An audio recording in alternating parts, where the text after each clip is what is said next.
Bonjour à tous. Dictée donc de cette semaine, c'est une dictée de texte. 3 niveaux de difficulté pour cette dictée. Alors, si vous avez eu un score de 90% ou plus à votre dernière dictée, vous faites cette dictée entièrement.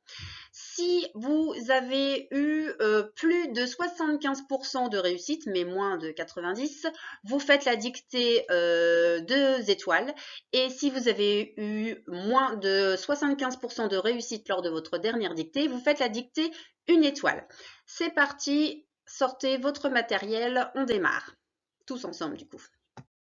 Oui, avant de commencer, juste une petite précision. Vous pouvez faire cette dictée entièrement pour tout le monde. Par contre, vous ne comptabiliserez votre score que par rapport à la dictée 1 étoile, 2 étoiles ou 3 étoiles, comme je viens de vous expliquer. Au magasin. Au magasin, c'est le titre. Au magasin. Au magasin. Ensuite, vous revenez à la ligne. Madame Beru a besoin de pâtes. Madame Beru a besoin de pâtes. Beru, ça s'écrit comme ça se prononce. Madame Beru a besoin de pâtes. Point.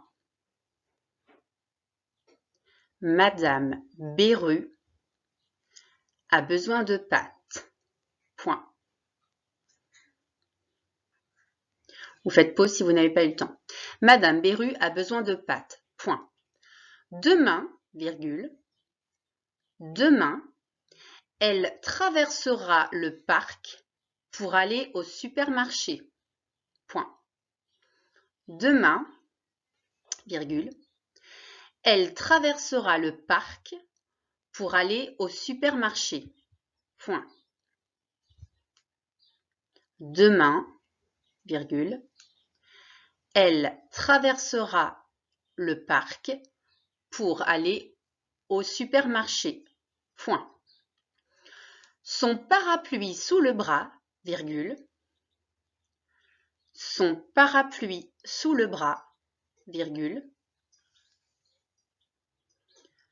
son parapluie sous le bras, virgule, elle prendra plusieurs escaliers. Point.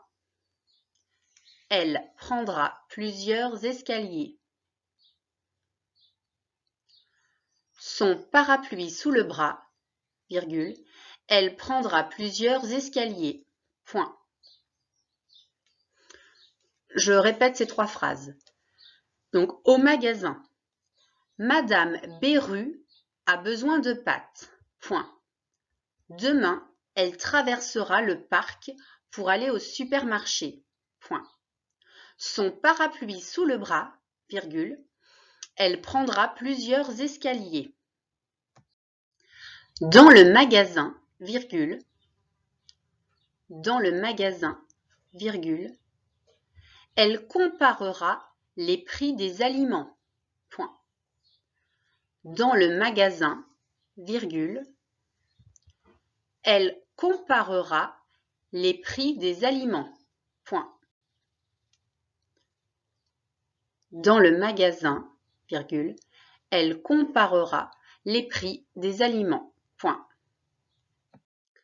Elle parlera un peu avec des gens. Point. Elle parlera un peu avec des gens. Elle parlera un peu avec des gens. Point. Puis elle continuera son chemin. Point. Puis elle continuera son chemin. Je répète. Elle parlera un peu avec des gens. Point. Puis elle continuera son chemin. Point. Elle parlera un peu avec des gens. Point. Puis elle continuera son chemin. Je relis la dictée entièrement, vous vérifiez que vous n'ayez pas oublié de mots. Au magasin. Madame Beru a besoin de pâtes. Point. Demain, elle traversera le parc pour aller au supermarché. Point. Son parapluie sous le bras, virgule, elle prendra plusieurs escaliers, point. Dans le magasin, elle comparera les prix des aliments, point. Elle parlera un peu avec des gens, point. Puis elle continuera son chemin. Vous faites pause pour avoir le temps de vous corriger. Donc, vous vérifiez bien la terminaison des verbes, vous vérifiez les majuscules, les points, vous vérifiez les accords dans vos groupes nominaux. Donc, vous faites pause parce qu'après, on passe à la correction. Alors, vous sortez votre stylo vert, on corrige. Au magasin, magasin avec un S. Madame Beru. Alors, Madame Beru, je vous avais dit, ça s'écrit comme ça se prononce. Par contre, il ne fallait pas oublier la majuscule à Beru puisque c'est un nom propre. Et puis, évidemment, la majuscule en début de phrase.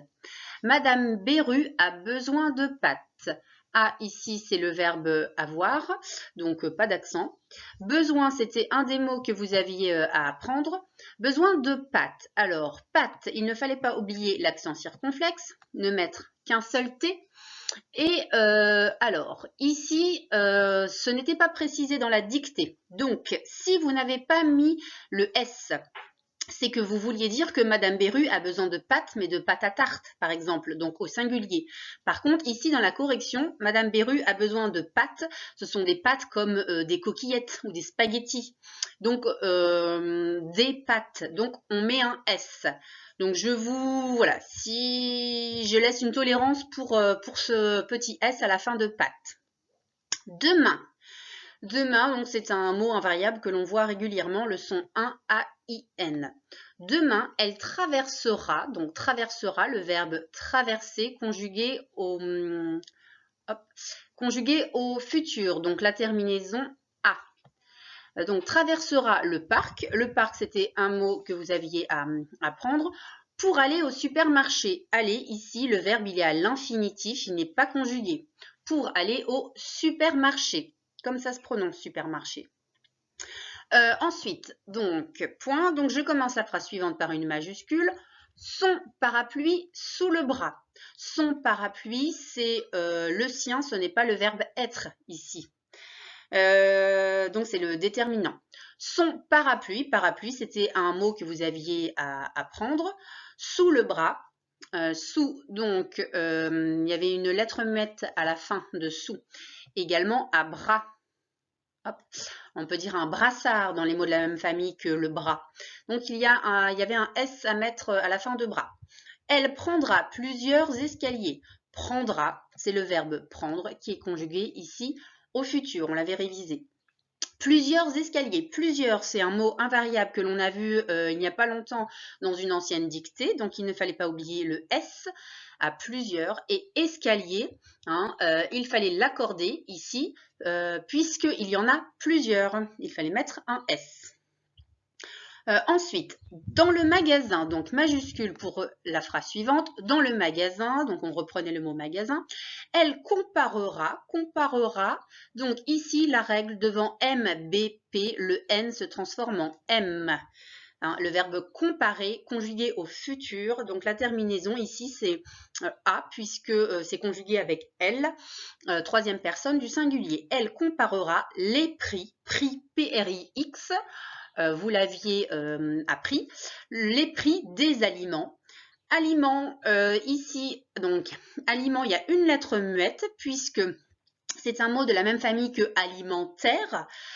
Donc, il y a un T que l'on n'entend pas et il fallait mettre un S à aliments puisqu'il y en a plusieurs. Ça s'accorde des aliments. Et c'était le son en EN. Dernière phrase. Elle parlera un peu avec les gens. Donc, je mets une majuscule à elle. Parlera, donc le verbe parler conjugué au futur, terminaison A. Elle parlera, donc parler c'était un des verbes que vous aviez à revoir. Elle parlera un peu avec des gens. Alors la difficulté ici c'était le mot gens. Le son en EN et une lettre muette.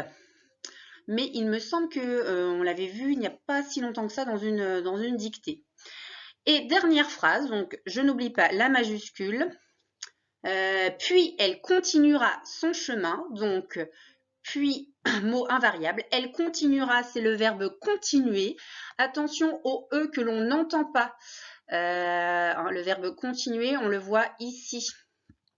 Juste avant la terminaison, elle continuera son chemin. Donc, de nouveau, son ici, c'est le déterminant, c'est le sien. Chemin, donc pas de T à son. Voilà donc pour la correction de la dictée. Vous vérifiez bien, vous prenez le temps de corriger. Je vous laisse compter vos fautes. Maintenant, vous savez comment est-ce que, vous avez compris comment est-ce que l'on calcule son pourcentage de réussite. Vous avez un score sur 26, sur 35 ou sur 42, sur 47, pardon, selon la dictée que vous avez choisie. Pensez à m'envoyer donc vos pourcentages de réussite.